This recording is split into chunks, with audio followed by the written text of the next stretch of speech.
Hello everyone, Ryan here. So I recently listened to the audiobook version of Charlie and the Chocolate Factory by Roald Dahl. How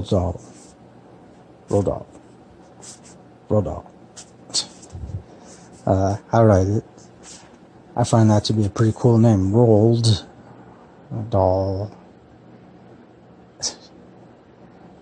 So anyways, I thoroughly enjoyed this audiobook. I had actually never read the book or listened to the audiobook before. I mean, obviously, like so many other people, I'm familiar with the original movie, Willy Wonka and the Chocolate Factory, which stars Gene Wilder as Willy Wonka. That's definitely an awesome movie. I mean, I remember when I was a kid, I saw it, I want to say at least more than a dozen times, maybe even a couple dozen times, more than a couple dozen times. I'm sure a lot of kids have seen it that many times. I mean, excluding probably today's generation of kids. I mean, yeah, I think it's kind of sad that today's kids don't really seem to be aware of, really great, heartfelt movies and books like Willy Wonka and the Chocolate Factory or Charlie and the Chocolate Factory. I don't know, maybe that's just me. One thing I liked about this audiobook is it's enhanced with different special effects.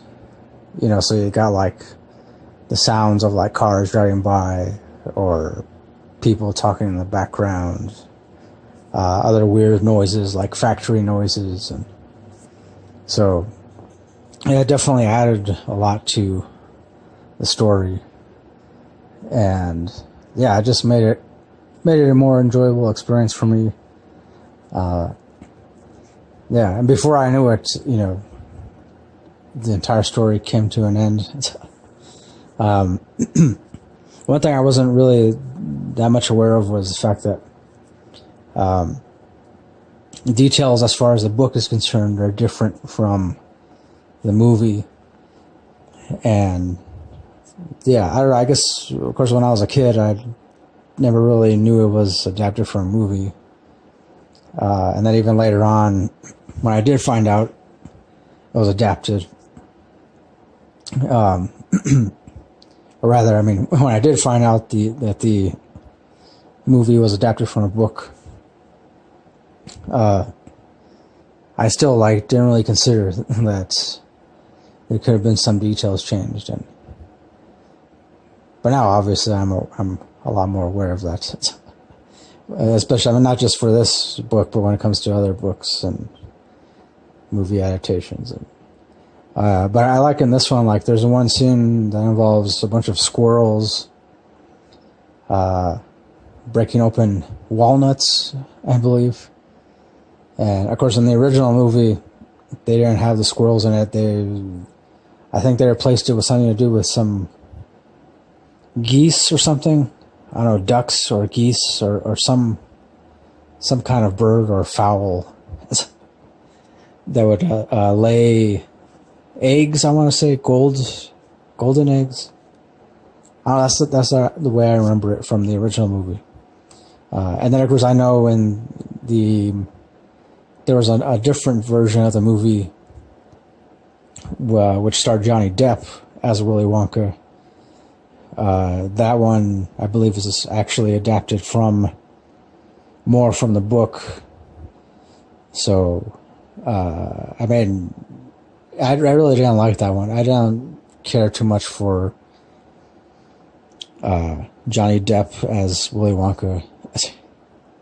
It was all right.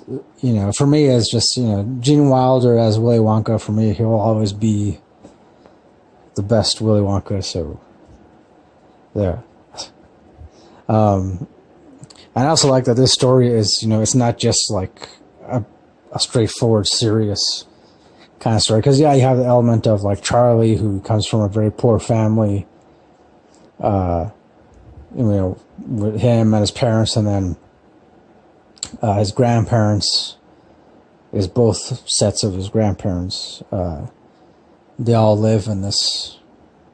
I don't even think it's like technically not even an apartment or like small home or anything.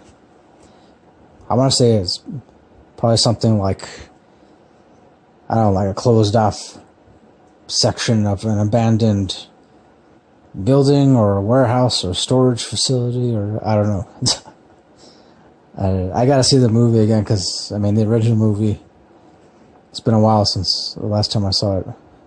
But yes, I mean, you have that element of Charlie starving, his entire family starving, but at the same time there's this other element that where pretty much like this big hopeful message. And so I like that.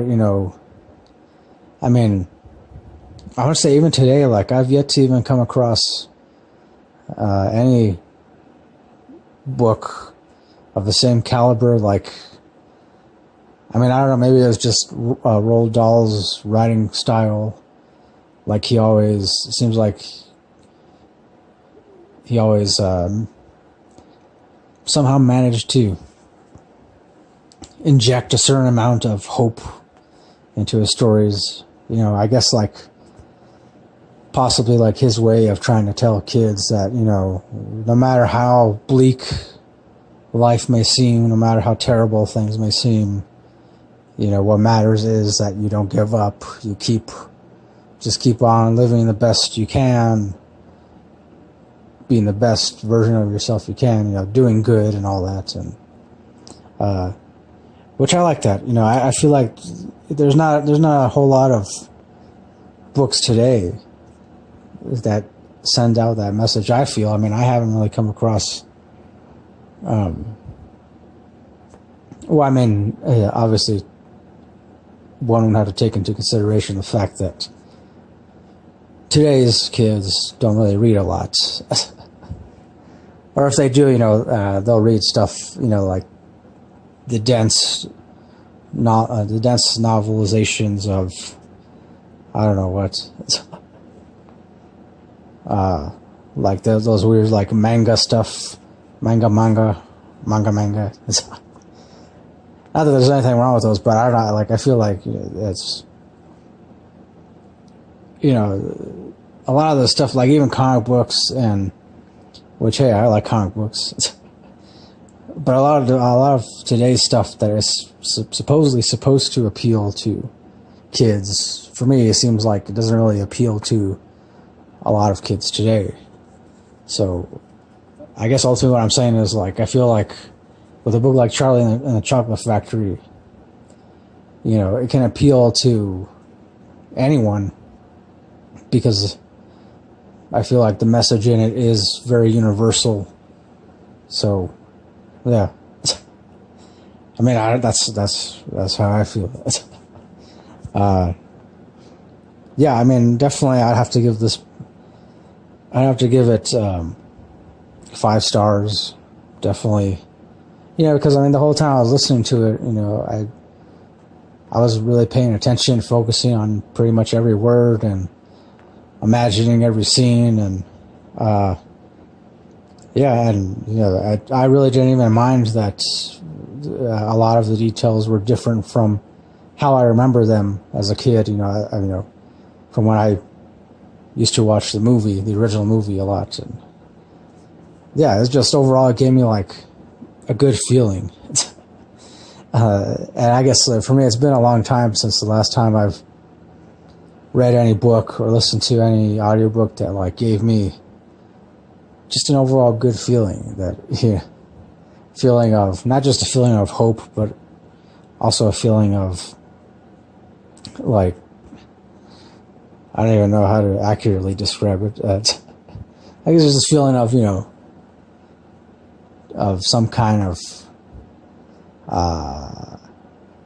joy. Yeah, I don't know, I guess, yeah, joy. I guess, a pure kind of joy.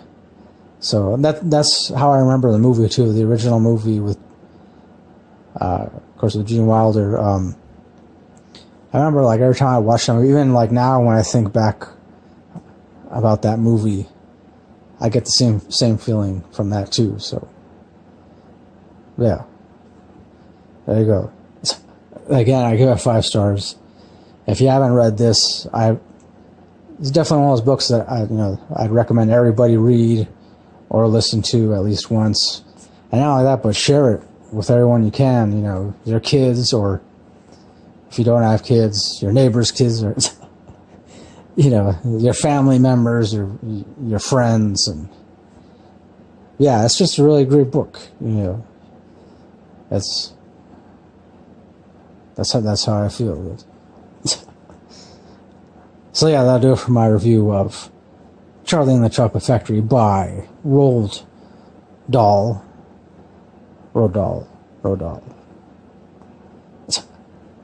Yeah.